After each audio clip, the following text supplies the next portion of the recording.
Yo, what is up guys, and welcome back to Comicreview47. In this video, I'll take a look at Cyborg Superman as suggested by a viewer of my channel.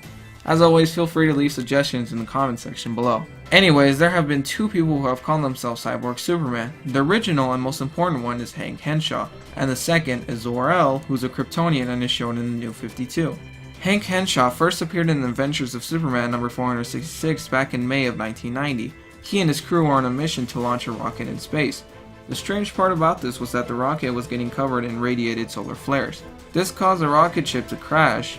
As a side effect to the ship being filled with radiation, Hank and his crew were mutated into weird creatures. Hank only had the side effect of having white hair, while his wife Terry didn't seem to be affected by it at all. Steven, a crew member, turned into a radioactive being without mass, while Jim, another crew member, turned into a mash of leftover parts from the crashed rocket. They proceed to head to Metropolis in hopes that they can rid themselves of this radiation. They weren't allowed entry into the LexCorp lab, so they tried breaking in since it was an emergency situation. Superman intervenes and mistakes these radiation freaks as supervillains. After a misunderstanding, Superman agrees to help out. Jim and Steve go crazy and commit suicide. Although in the beginning it seems that Hank had no side effects other than his hair color changing, his body soon began to rapidly deteriorate into nothing but a skeleton. His wife survived by reversing the effects of her radiation on time. In issue number 468, it is explained that Hank's body died, but he was still able to transfer his consciousness into other objects. He used this ability to put his mind inside a robot he found at the LexCorp lab. Hank then went to his wife to tell her that he isn't dead. She froze in shock and slipped into a coma. Hank then changed into another robot body. After this, he once again changed bodies, but this time in the ship that carried Superman to Earth when he was a baby.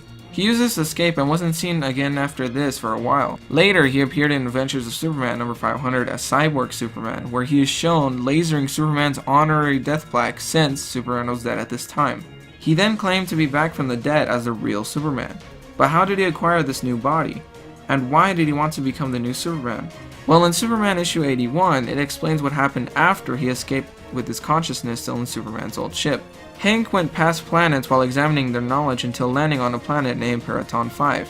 He forcefully bonded with one of this planet's inhabitants and learned even more. During this time, the planet was being ruled by Mongul, a powerful DC conqueror. Anyways, Hank put himself into Mongul's databases and used this to learn about Mongul's ability to take over planets.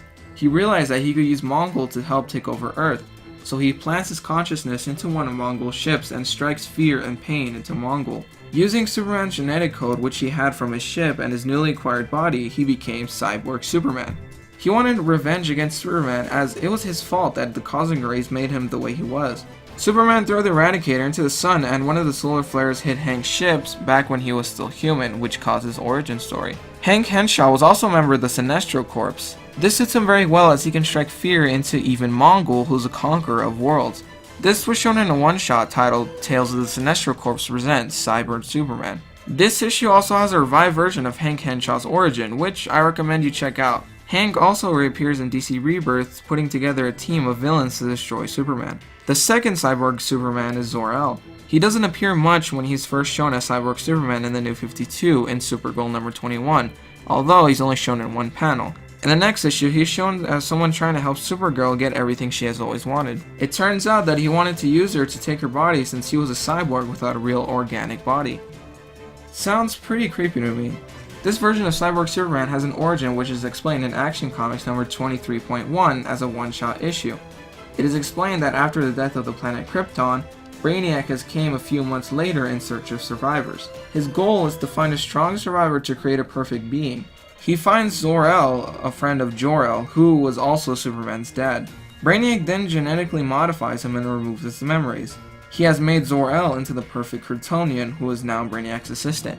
Zor-el is now serving Brainiac in his search for more candidates to become a perfect being. From there, he has destroyed entire planets since none of those planets have proved to have strong enough beings. Cyborg Superman is shown to be more of a mechanical being who no longer possesses much humanity in both iterations. What do you guys think of Cyborg Superman? Do you guys consider him to be a good Superman villain? Let me know what you guys think in the comment section below. Also, feel free as always to leave a suggestion on who I should review on my next channel. Be sure to leave a like and subscribe if you haven't already. Thanks for watching guys, and I'll see you next time.